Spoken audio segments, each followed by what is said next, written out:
used to be a high school English teacher. You know, thesis statements, transitions, Lord of the Flies. Every once in a while, former students will send me parts of their college essays. Sometimes for help, but sometimes just out of pride. When I came across Economics Illustrated, I was really impressed. This is a book written and illustrated by 10th grade students from High Tech High in 2010, the same time I was teaching. This book is filled with killer student art and writing, and I wanted to know how the teachers did it and what the students remember. This is a project that I did 4 years ago, so let me see.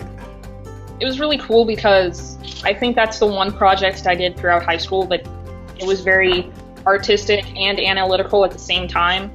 My name is Daniel Wise, and I was a 10th grade humanities teacher at High Tech High. Dan and I talked about it, and I think we came up together with the idea that they would define their subject, what subject of economics they were studying, but then also write a story using that subject, which is really transformation. I assembled a reading list for the students where some people would be reading Freakonomics, I was reading The Naked Economist, The Undercover Economist, The Armchair Economist. Basically, I was looking for a book like this, like one that would explain economic concepts in a way that a 10th grader could understand. And I didn't find one. Subsequently, I found ones that would have worked pretty decently, but I'm sort of glad I didn't because the idea was, okay, we don't have this book, let's create it. Dan's expectations were the same as every 10th grade English teacher. For students to write informative texts to examine and convey complex ideas, concepts, and information clearly and accurately through the effective selection, organization, and analysis of content.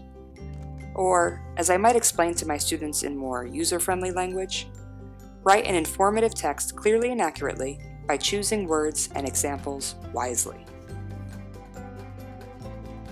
I remember we got to each pick our topics off the board, and there were macroeconomics topics and then microeconomics topics. I ended up with marginal utility. On the left side of the book would be their term, their art piece, and the definition in their own words. Let me remember. I don't actually remember my specific block print, but I do remember the specific concept, and it was regression analysis. It's a statistical tool used to determine trends between different data sets. But the general idea is that if you have a set of data and another set of data, you can run a regression on them, and depending on how the statistics work out, you can determine whether or not they're related. And then the right side, like basically what is its application? So like I'm looking at now, Anthony's one, he did markets, and then he wrote out why did the housing market crash? Alec Gomes, who's a sports fan, did collusion, and then he talked about salary caps. Students also had to write 3 or 4 real-life examples which would help their peers remember their economic terms' meaning. I remember I eventually came up with the examples of like a Chinese buffet, and you know that it's like all you can eat. So you go up and you keep eating and you keep eating and you keep eating, and eventually you diminish the utility of the buffet. The block printing process was actually a lot of fun. I really enjoyed block printing. I'm not a very good painter. I do not consider myself an artsy type of person. I can't draw, I can't paint.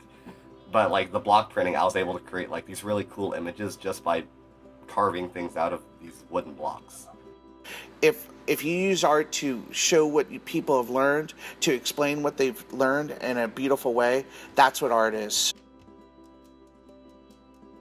It was really neat to be able to learn something that actually does apply to the real world, and you really don't learn a lot of stuff like that in high school.